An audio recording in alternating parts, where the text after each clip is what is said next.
Leamos entonces la palabra de Dios en Lucas capítulo 10, del versículo 1 al 12. Lucas capítulo 10, del 1 al 12, dice la palabra de Dios que después de esas cosas designó el Señor también a otros 70, a quienes envió de dos en dos delante de él a toda ciudad y lugar a donde él había de ir. Y les decía: la mies a la verdad es mucha, mas los obreros pocos. Por tanto, rogad al Señor de la mies que envíe obreros a su mies. Id, he aquí yo os envío como corderos en medio de lobos. No llevéis bolsa, ni alforja, ni calzado, y a nadie saludéis por el camino. En cualquier casa donde entréis, primeramente decid: paz sea a esta casa. Y si hubiere allí algún hijo de paz, vuestra paz reposará sobre él, y si no, se volverá a vosotros. Y posad en aquella misma casa, comiendo y bebiendo lo que os den, porque el obrero es digno de su salario. No os paséis de casa en casa. En cualquier ciudad donde entréis y os reciban, comed lo que os pongan delante. Y sanad a los enfermos que en ella haya, y decidles: se ha acercado a vosotros el reino de Dios. Mas en cualquier ciudad donde entréis y no os reciban, saliendo por sus calles, decid: aún el polvo de vuestra ciudad que se ha pegado a nuestros pies, lo sacudimos contra vosotros. Pero esto sabed, que el reino de Dios se ha acercado a vosotros. Y os digo que en aquel día será más tolerable el castigo para Sodoma que para aquella ciudad. Que el Señor entonces bendiga el estudio, la meditación de su palabra en esta noche.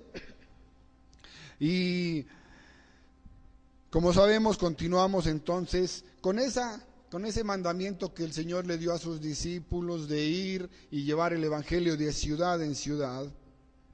Hoy continuamos en esa historia de las misiones. Ya vimos en una clase anterior las misiones desde el primer siglo hasta el año 1500.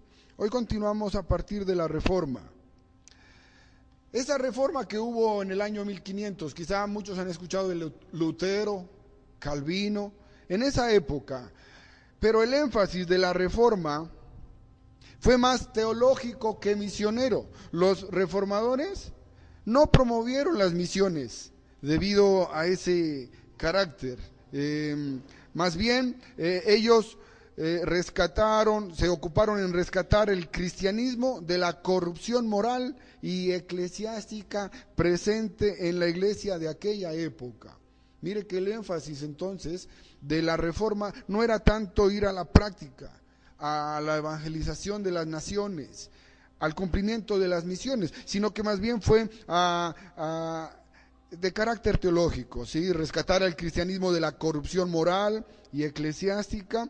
Lo vemos en Lutero, como él se indignaba por la iglesia que estaba más bien ocupada en la corrupción. Es decir, creía y hablaba muy bonito de la palabra de Dios, pero vivía y practicaba muy feíto en contra de la voluntad de Dios. Era terrible. También se ocuparon en exaltar las escrituras y las doctrinas de la gracia y la suficiencia de la fe como único medio para obtener salvación. Miren, gracias a Dios, en esa época también la palabra de Dios, que por varios siglos estuvo escondida y se le prohibía a la gente leerla, y que solo estaba por ahí traducida en el latín, y de repente en el año 1500, gracias a Dios, con el surgimiento de la imprenta, el Señor hizo que la palabra de Dios se traduzca desde el original, no desde el latín, sino desde el griego y el hebreo. Se tradujo a el idioma de cada país. Así tenemos en el año 1530 por ahí, que se tradujo del griego y el hebreo al español. Es esta versión que tenemos nosotros aquí en la mano aún, antigua versión de Casiodoro de Reina, 1569. Y bueno, España, no solamente, sino Francia, Alemania, todos los países tradujeron la palabra de Dios a su idioma. Así que se estaban ocupando en algo. En cuanto a la gran comisión, incluso había mucha ignorancia de parte de Lutero, que fue este gran hombre que, el pionero, podemos decir, o el gran líder de la Reforma. Él tenía tremenda ignorancia respecto de poner en práctica la gran comisión. Él creía que esta se limitaba solo a los apóstoles de la época del Señor Jesucristo. Sin embargo, quizá ustedes han escuchado Calvino, Zwinglio, ellos más bien se acercaron un poco y creyeron que la gran comisión estaba en vigencia, en la responsabilidad misionera de la iglesia, pero tenían un error también. Ellos creían que debía realizarse mediante el apoyo de las autoridades civiles. Es decir, ya se estaba desprendiendo de la total desobediencia, pero todavía habían algunas cositas que había que pulir. Sin embargo, a pesar de que los reformadores no emprendieron esa labor misionera, ellos sentaron los fundamentos doctrinales que tendrían aplicación posterior a las misiones. Ellos sí tradujeron las escrituras al idioma de los diferentes pueblos, y eso es ya una tarea para las misiones. Pero estaban un poquito más ocupados, digamos, en la actividad intelectual. Y aquí es donde hacemos énfasis. ¿Qué tan importante es el tema de esta noche, de la palabra de Dios, para mi vida, para mí, en la actualidad? ¿Qué tiene que ver las misiones y la historia de las misiones en la iglesia para mí en esta noche? Las doctrinas bíblicas de solo Cristo, solo Escritura y sola gracia y sola fe son elementos esenciales de la predicación evangélica que han dado una verdadera riqueza a la obra misionera. Así que, primero, gracias a Dios, los grandes hombres y mujeres de Dios, los grandes teólogos y pastores se ocuparon más bien en conocer a fondo la palabra de Dios, afirmarla. Y luego eso empezó a dar pie a ir a ponerla en práctica. Miren, sobresalió por el año 1640 un hombre de Justiniano von Wels, líder austríaco llamado el agitador de las misiones. Él señaló con energía a la iglesia su responsabilidad de llevar el evangelio a los gentiles, a las diferentes naciones en el mundo, a los paganos, como se le llamaba en esa época. En el año 1644, von Wels inició la publicación de 3 tratados en defensa del impulso misionero. Mire, ya escribió 3 tratados, 3 libros en defensa de la tarea misionera. Von Wels mismo fue misionero a la Guyana holandesa, en donde murió. Después de él surgió un movimiento de renovación espiritual, como reacción a la rigidez e indiferencia de la iglesia hacia una vida cristiana práctica. Atención, ¿qué tiene de importante la lección de esta noche para mi vida hoy? Miren, surgió un movimiento de renovación espiritual como reacción a esa rigidez e indiferencia de la iglesia. hacia una vida cristiana y práctica, y solamente ocupándose en conocer la voluntad de Dios, conocer la palabra, conocer lo que Dios quiere de mí, pero ahí encerrado y sin ponerla en práctica. Fue iniciado por el líder luterano Jacobo Spener en el año 1635 al 1705. Él organizó un grupo de oración llamado Comunidad de Piedad y escribió el libro Deseo Piadoso, todo con el énfasis a la vida cristiana práctica. Aquí nos detenemos para que pensemos, ¿cómo entonces debemos nosotros, una iglesia equilibrada, expresar la sana doctrina? Tenemos que pensar entonces, tenemos que reflexionar. ¿Estará correcto que yo dentro de mí, en mi opinión, conozca la palabra de Dios, piense bien de Dios, piense bien de las doctrinas de Dios, esté de acuerdo con Dios dentro de mí, en mi cabecita, pero en la práctica yo bien ocupado en las cosas materiales? Mi trabajo, mi estudio, mi carrera, mi futuro, mi sustento económico. Y de Dios, bueno, sí, de Dios sé en la cabecita muchas cosas. En la práctica, no mucho. ¿Estará correcto entonces? No. Ya en esa época, entonces en el año 1600, se estaba pensando que no podía existir esa incongruencia en la vida del cristiano. Se tenía que hacer algo, se tenía que pensar en que se tiene que corregir. Aquí es donde nosotros también hacemos esta aplicación a nuestra propia vida y a la vida de la iglesia, porque a nivel individual sabemos que, y bueno, para nadie es un misterio que mientras uno está ocupado en el estudio y en el trabajo, hay poco tiempo para Dios y para la iglesia. Eso lo sabemos, lo sabe usted y yo. Pero ahí algo se debe hacer. El verdadero cristiano tiene que resistirse a dejarse llevar por la corriente del mundo de que naciste para trabajar y ganarte un salario. Y entonces, sí, el mejor momento, el mayor esfuerzo, la mayor energía de tu día, de tu cuerpo, es para el trabajo o para ganar dinero. ¿Para Dios? Bueno, quizá al final del día, ahí elevas una oración, si no estás muy cansado. ¿Sí ven? A nivel individual, pero a nivel de iglesia también, hermanos. Reflexionemos a nivel de iglesia. Miren, la iglesia programa reuniones, abre las puertas del templo, programa reuniones los domingos en la mañana, predicación, adoración, los domingos de 6 a 7 en la tarde.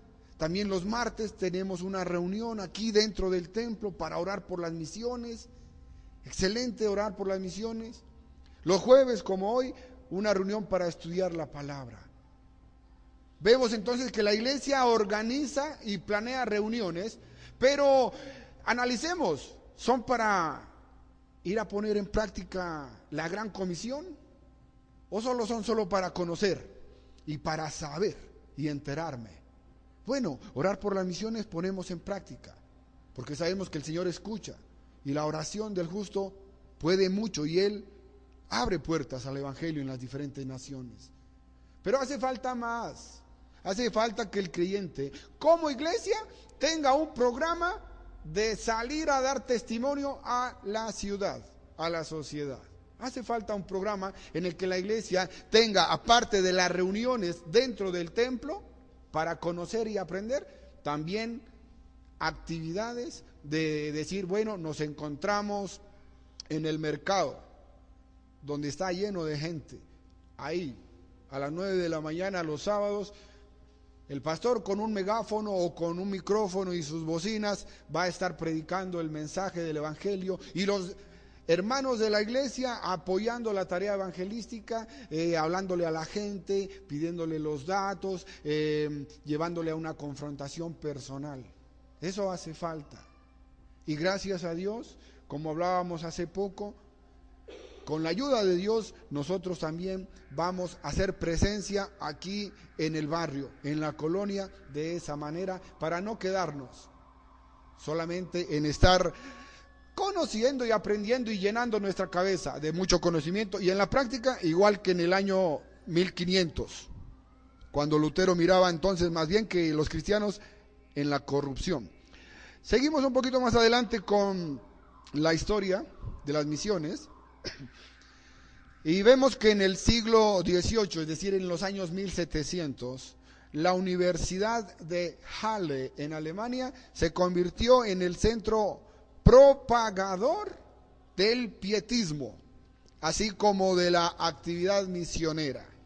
Muchos líderes fueron enviados a otros lugares por las sociedades misioneras de Inglaterra, Holanda y Dinamarca. Bartolomé Ziegenbalg, el primer misionero protestante en Asia, era un gran cristiano pietista. Esta palabra pietista o pietismo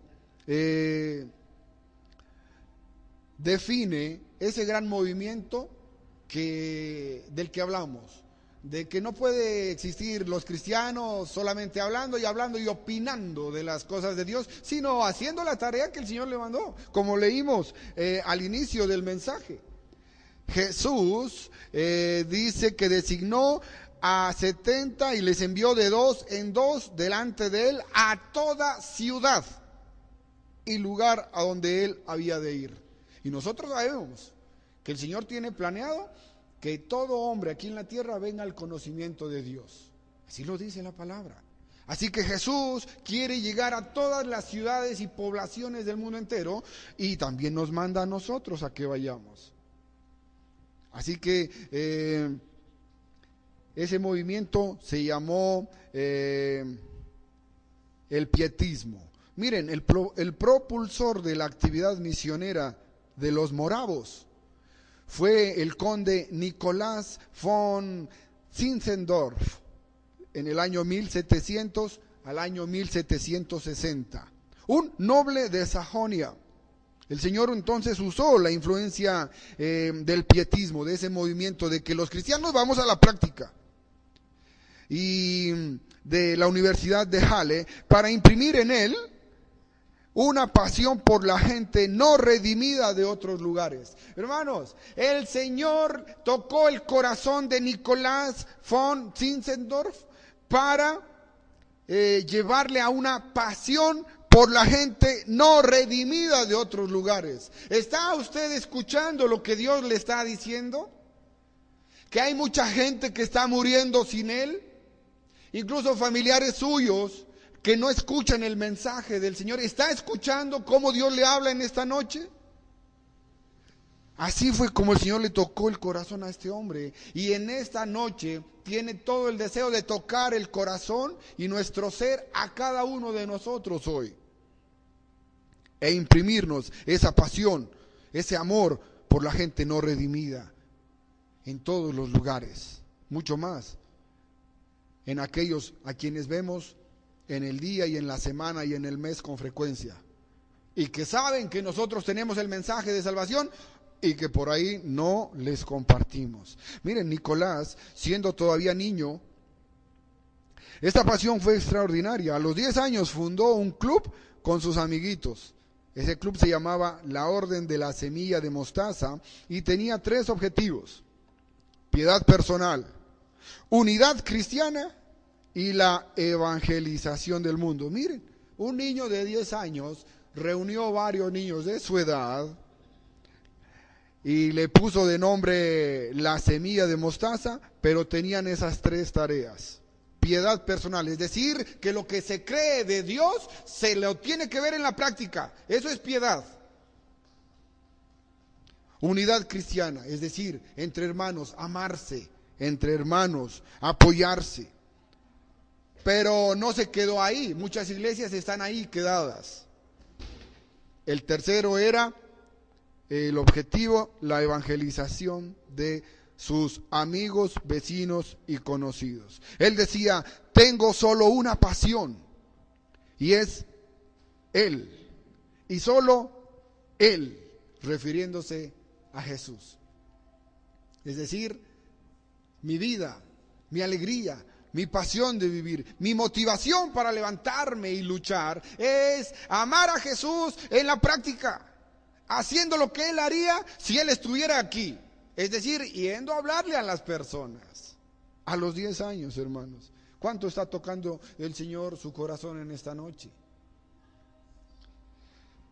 Visitó el Caribe e inspiró en los moravos una gran preocupación por las personas necesitadas de Cristo. Nicolás entonces pudo influenciar entre los moravos. Posteriormente, en el siglo XVIII, estos moravos establecieron obra evangélica en el Caribe, en la India, en la Guyana holandesa y en 1849 en un lugar muy cerca de Guatemala, en Nicaragua.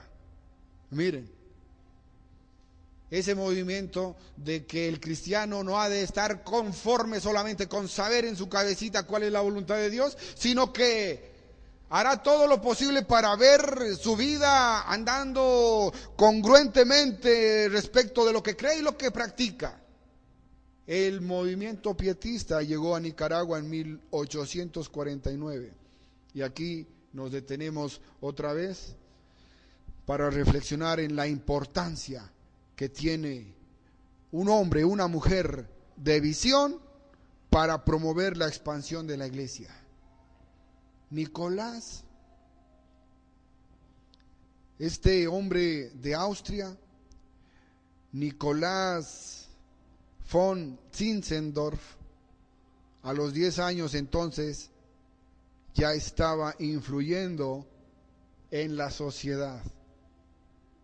Y él llegó a tener un movimiento tan hermoso con la ayuda de Dios que influenció a los moravos.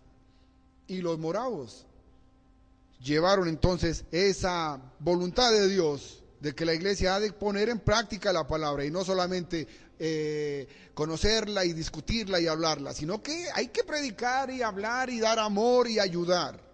Eso los moravos lo sacaron adelante y lo llevaron entonces al Caribe, la India, Guyana holandesa. Entonces, qué importante es, hermano, hermana, si usted tiene visión para promover la expansión de la iglesia. Este niño, el Señor lo utilizó. Hermanos, realmente reflexionemos en lo que el Señor quiere en nuestro corazón. A veces, y es lamentable, a veces el cristiano por ahí ora, va a la iglesia, lee la Biblia, pero como también están luchando por ganarse el salario y no sabe cuál es el equilibrio, porque si está trabajando y ganando dinero, está feliz porque lleva el sustento a la familia, pero está triste porque no ora y no evangeliza y no sirve a Dios.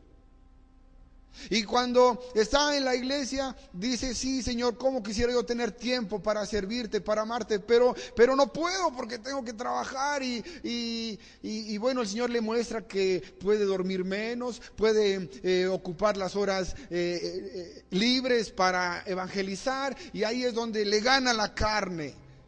Le gana el pecado y dice, no, si este tiempo es para mí, yo voy a descansar, voy a entrar al Facebook y solamente voy a ver chistes y videos para alegrarme yo.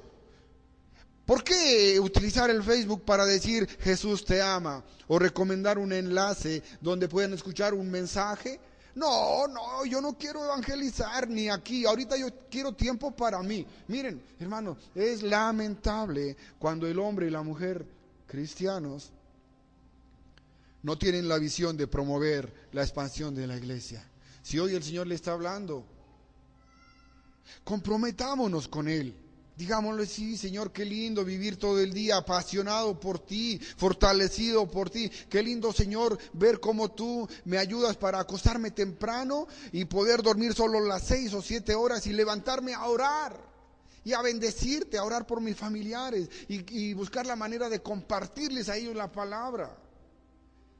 Y en mi rato libre en la empresa, cuando yo tengo la hora de almuerzo, en lugar de irme solito a almorzar, comprometerme con Dios a orar o almorzar junto con un compañero y ahí hablarle de la iglesia, hablarle de Cristo. Todo eso el Señor se lo quiere poner a usted en el corazón por el amor a usted. Porque Él sabe que si usted no le oye a Dios, usted mismo está ahí, alejado de Él y con ese malestar en su vida. Soy cristiano, pero no lo pongo en práctica. Cuando estoy en el mundo, estoy mal y entonces no tengo ese equilibrio.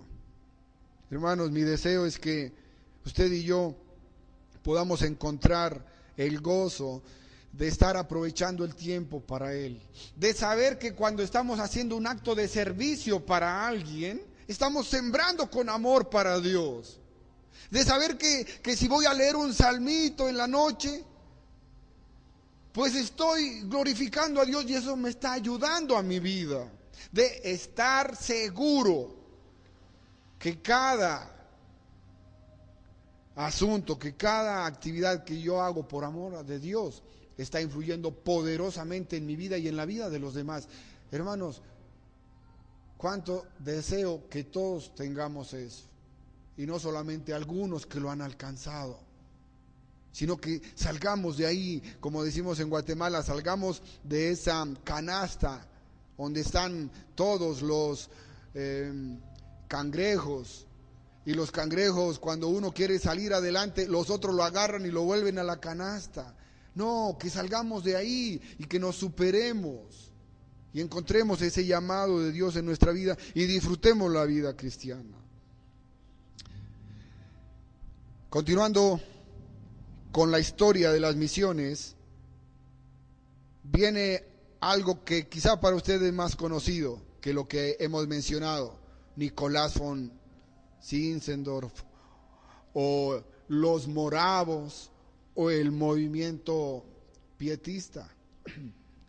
El avivamiento wesleyano, ese quizá para muchos es más conocido, en el siglo XVIII. Mire, el encuentro de los ministros anglicanos Carlos y Juan Wesley en los años 1700 a 1790,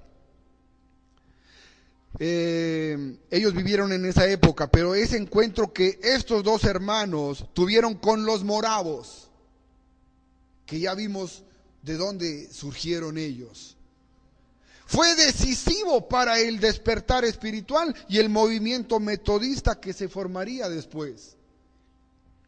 En una ocasión, los Wesley acompañaban a unos moravos que viajaban a América y fueron impresionados por la fe de ellos.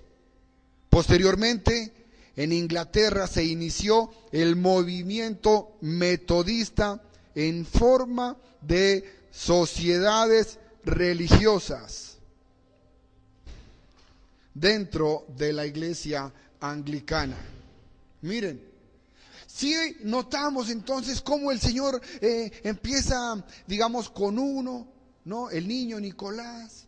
Luego Nicolás hace de que la iglesia entera diga sí, no queremos solamente opinar de la palabra de Dios, sino llevarla a la práctica. Surge el movimiento pietista, el cual luego va y contagia a los moravos, quienes expandieron ese movimiento, ese temor de Dios a la práctica y lo llevaron al Caribe, a la India, ¿sí?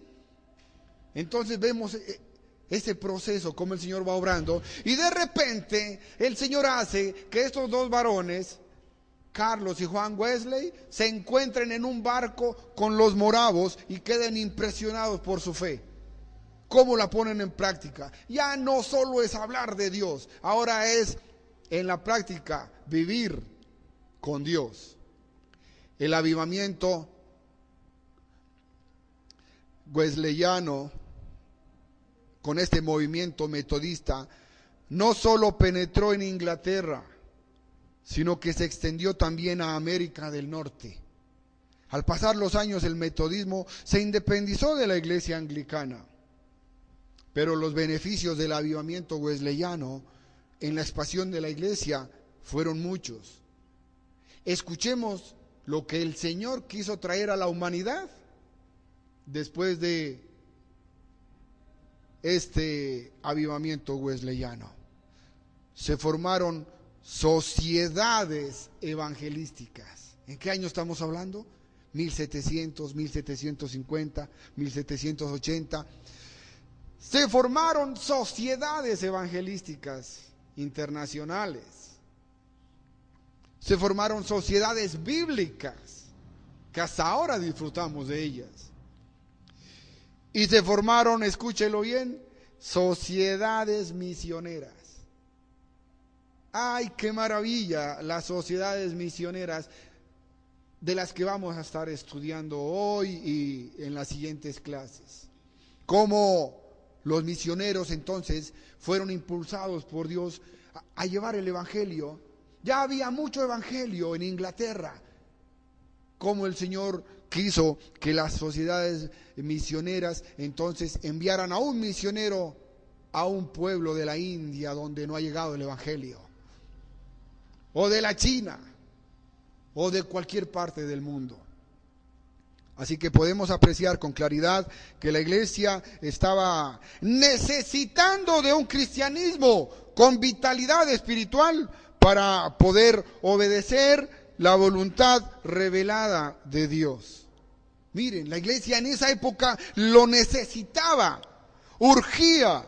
Y hoy en día, hermano, hermana, usted, ¿cómo está al respecto de su cristianismo? Quizá existe en usted o en mí, existe esta incongruencia, este dualismo de que, ay, qué maravilloso meditar en la voluntad de Dios, conocer de la palabra, saber y opinar, pero qué terrible mi vida, yo no le hablo de Cristo a nadie, ni siquiera oro todos los días, ni leo la palabra, ni la enseño, ni la predico. ¿Hace cuánto tiempo no le comparto el mensaje de salvación a alguien, a un vecino, a un amigo?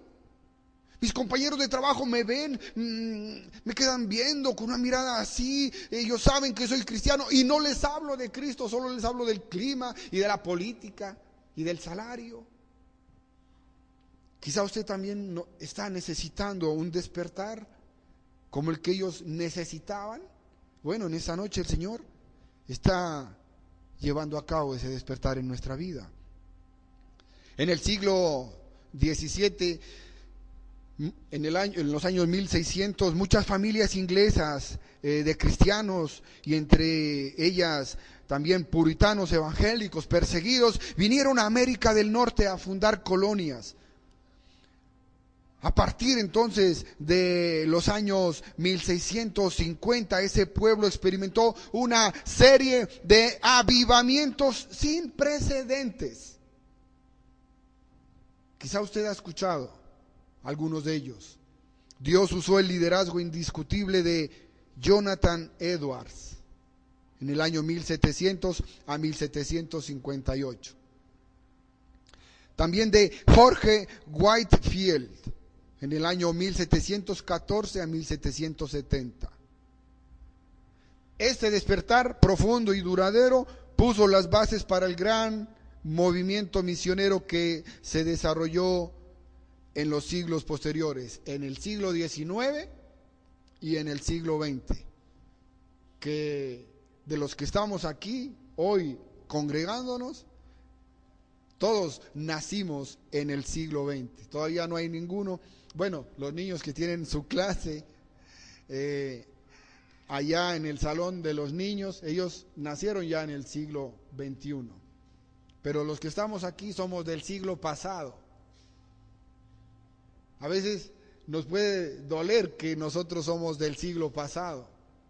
Peor si decimos, y bueno, yo tan tanto tiempo que he vivido y cómo estoy en mi vida dando frutos, qué frutos tengo, qué tanto he alcanzado, cuánto he madurado, cuánto me he perfeccionado.